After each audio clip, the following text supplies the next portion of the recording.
Hello, Doc Mel and classmates. My name is Fatima Rengera from Section A. Today, I will be discussing the term radio, a word often used in everyday life, but one that holds a broader and more technical definitions and types. Before we dive in, you can get a cup of coffee. Let's learn together.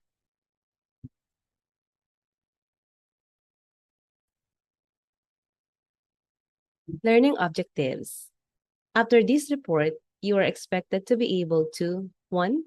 Define what is radio, and number 2, enumerate different types of radio. First, let's define what is radio. According to Encyclopedia Britannica 2011, radio, a form of mass media and sound communication by radio waves, usually through transmission of music, news, and other types of programs from single broadcast stations to multitudes of individual listeners equipped with radio receivers.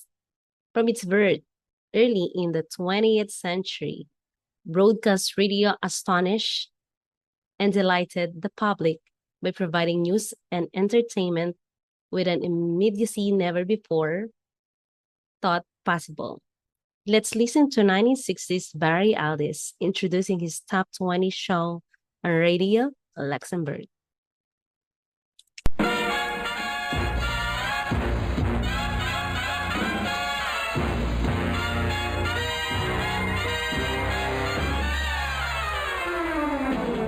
This is Radio Luxembourg, your station of the stars, broadcasting on 208 meters medium wave.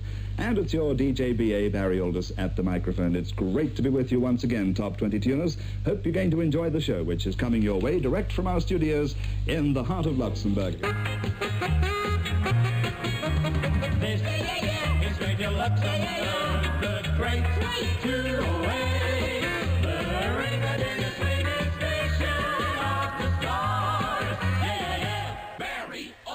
Hey, that's good stuff, huh? Radio's early years.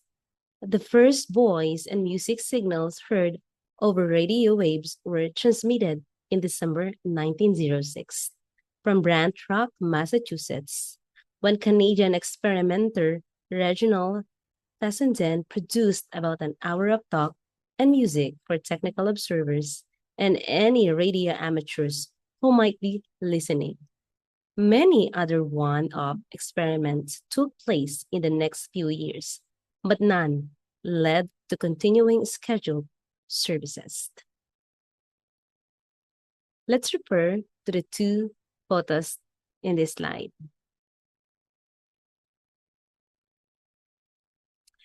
KDKA in Pittsburgh, Pennsylvania is widely recognized as the first commercial radio station broadcasting in its first regular program on November 2, 1920, for the U.S. presidential election.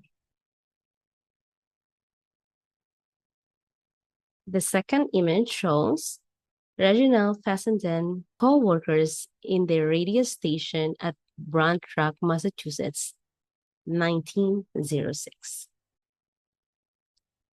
Broadcasting got an important boost in the huge American market when about 30 radio stations took to the air in different cities in 1920 to 21. Most of these developed out of amateur operations, each dedicated to a different purpose. According to Merriam-Webster, radio, an adjective, refers to something that is relating to or operated by radiant energy. This highlights the scientific foundation behind radio technology, which involves the use of electromagnetic waves to transmit energy without the need of physical connections like wires. Radio as a noun refers to the wireless transmission and reception of electronic impulses or signals by means of electromagnetic waves. This definition points to how radios function, sending and receiving information invisibly through the air. The term radio is also used as a verb. For example, one can radio someone, which means to send or communicate by radio. In the past tense, we say someone radioed a message. This usage emphasizes the act of sending a message over the airwaves, often used in aviation, maritime communication, and emergency services. But beyond the technical side, radio is also something we use in daily life. According to the Cambridge Dictionary, a radio is a piece of electrical equipment used for listening to radio broadcasts. For example, a car radio. Switch on the radio. For the second part of this report, we will talk about the different types of radio. Let's dive in. Among the primary types of remote transmission is AM radio, which represents the adequacy adjustment. In AM radio, the intensity of the radio waves is altered by an audio signal.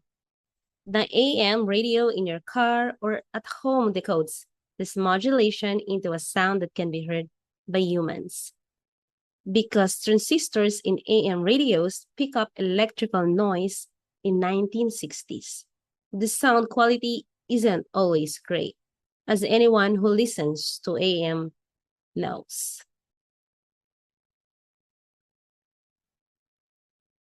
Radio FM, or frequency modulation.